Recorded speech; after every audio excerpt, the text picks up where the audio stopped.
Assalamualaikum warahmatullahi wabarakatuh. Saya Ristia Fitriasari Nurhaliza, NIM D03219017, mahasiswi semester 4 Prodi Manajemen Pendidikan Islam UIN Sunan Ampel, Surabaya. Pada video kali ini, saya akan menjelaskan tentang posisi auditing dalam sistem penjaminan mutu pendidikan.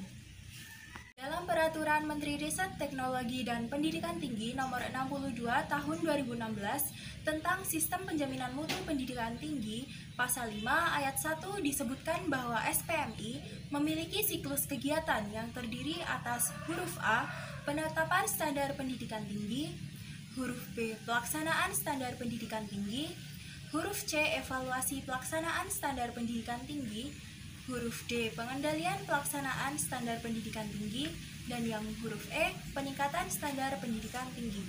Jadi, evaluasi sebagaimana dimaksud dalam ayat 1 huruf C dilakukan melalui audit mutu internal.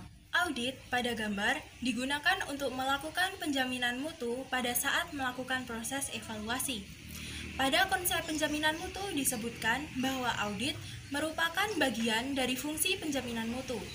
Audit digunakan untuk mengkomparasikan fakta lapangan dengan standar yang telah ditetapkan. Hal ini dapat dibenarkan karena salah satu cara melakukan penjaminan mutu adalah dengan menetapkan seperangkat standar dan memastikan bahwa saat pelaksanaan nantinya sudah sesuai dengan standar yang telah ditetapkan. Untuk itu, diperlukan evaluasi terhadap pelaksanaan standar tersebut. Jadi, jelas bahwa penjaminan mutu dapat berjalan dengan baik melalui serangkaian evaluasi. Dalam evaluasi, salah satu cara yang dapat digunakan adalah melalui audit. Lalu, di mana posisi pengendalian mutu? Pengendalian mutu secara yuridis didefinisikan sebagai tindak lanjut atas hasil yang diperoleh dari kegiatan evaluasi. Posisi pengendalian berada pada setelah evaluasi. Evaluasi dilakukan melalui serangkaian proses audit mutu dan hasilnya dilaporkan kepada pengambil kebijakan tingkat satuan pendidikan guna ditindaklanjuti. Audit internal merupakan satuan independen penjamin mutu yang objektif dan satuan aktivitas konsultatif yang bertujuan untuk menambah nilai dan memperbaiki kinerja operasional suatu organisasi. Jenny Goodwin Stewart dan Pamela Kin menyebutkan bahwa audit internal dapat membantu organisasi untuk mengidentifikasi dan mengevaluasi resiko, serta mengubahnya menjadi bagian penting yang harus diperhatikan dalam manajemen resiko suatu organisasi. Dalam konteks pendidikan, audit internal dilakukan oleh lembaga penjaminan mutu yang dibentuk oleh satuan unit pendidikan. Jika di perguruan tinggi, tim audit internal berada di bawah kendali Lembaga Penjaminan Mutu atau LPM. Audit eksternal merupakan audit yang dilakukan oleh pihak luar di luar lembaga tersebut. Audit eksternal berupaya melakukan penjaminan mutu secara terstandar berdasarkan kesepakatan-kesepakatan yang umumnya dimiliki oleh asosiasi atau lembaga mutu.